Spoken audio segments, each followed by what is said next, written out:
नमस्कार, माली समाचार हिंदी में आपका स्वागत है। मैं दिनेश माली। आज हम बात करने वाले हैं मुस्लिम ब्रदरहुड के बारे में। क्या है मुस्लिम ब्रदरहुड, जिससे राहुल गांधी ने राष्ट्रीय स्वयंसेवक संघ की तुलना की? आइए जानते विस्तार से। कांग्रेस के नेता राहुल गांधी इन दिनों ब्रिटेन के दौरे पर है। राहुल ने सोमवार को लंदन स्थित थिंक ऑफ चैथम हाउस में कई मुद्दों पर बातचीत की। इस दौरान उन्होंने आरएसएस पर भी जमकर निशाना साधा। राहुल ने दावा किया है कि आरएसएस की वजह से भारत में लोकतांत्रिक प्रक्रिया की प्रकृति पूरी तरह से बदल गई है। उन्होंने कहा कि यहाँ फासीवाद संगठन है जिसने भारत के सभी संस्थानों पर कब्जा कर लिया है। इस दौरान उन्होंने आरएसएस की तुलना मुस्लिम ब्रदरहुड से भी की है। आखिर मुस्लिम ब्रदरहुड क्या है, ये किन विवादों में रहता है, इस संगठन पर किस तरह के आरोप लगते हैं, किन देशों में इसका प्रभाव है, आइए जानते विस्तार से। लंदन स्थित थिंक ऑफ चैथम में विभिन्न मुद्दों पर बातचीत के दौरान राहुल गांधी ने भारतीय जनता पार्टी के साथ साथ आरएसएस पर भी जमकर निशाना साधा। उन्होंने आरएसएस को मुस्लिम ब्रदरहुड से तुलना करते हुए एक गुप्त समाज बताया। उन्होंने कहा कि इसका मुख्य उद्देश्य लोकतांत्रिक प्रतियोगिता के माध्यम से सत्ता में आना है और फिर इसी लोकतांत्रिक प्रतियोगिता को खत्म करना है।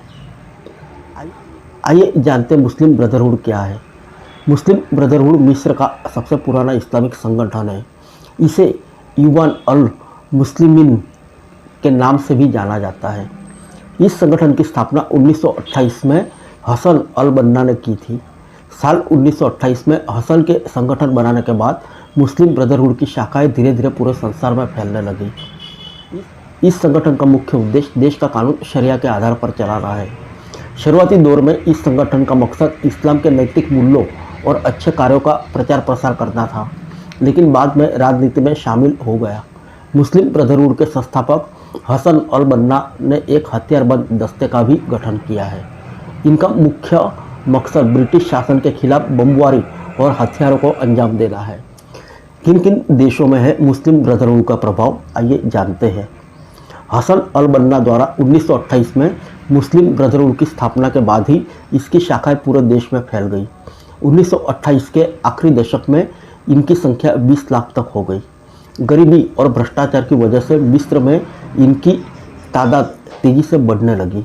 इस संगठन की विचारधारा केवल मिस्र तक ही सीमित नहीं रही, बल्कि पूरे अरब देशों में भी फैलने लगी। मुस्लिम ब्रदरहुड का चर्चित नारा इस्लाम ही समाधान है।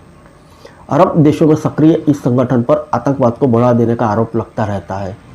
अमेरिका में हुए 9/11 के हमले के मास्टरमाइंड ओसामा बिन लादेन भी पहले इस संगठन का सदस्य थे। उनके अलावा अल कायदा भी मुस्लिम ब्रदरहुड का जाना माना चेहरा माना जाता है। इस संगठन को सऊदी अरब, रूस, मिस्र, सीरिया और संयुक्त अरब अमीरात में आतंकी संगठन घोषित किया जा चुका है।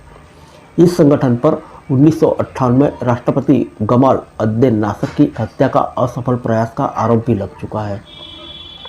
भले ही मिस्र, संयुक्त अरब अमीरात, रूस, सीरिया में मुस्लिम ब्रदरहुड को आतंकी संगठन घोषित किया जा चुका है, इसके बावजूद अब अरब के कई देशों की राजनीति में सक्रियता से काम कर रहा है। मुस्लिम ब्रदरहुड के संबंध लेबनान स्थित शिया चरमपंथी संगठन हिजबुल्लाह और कट्टरपंथी फिलिस्तीनी संगठन हमास जैसे संगठनों से भी रहा है। अमेरिका के साथ साथ इस संगठन के रिश्ते बेहद खराब है। फिर मिलेंगे अगले बुलेटिन में अन्य किसी खबर के साथ। तब तक के लिए इजाज़त।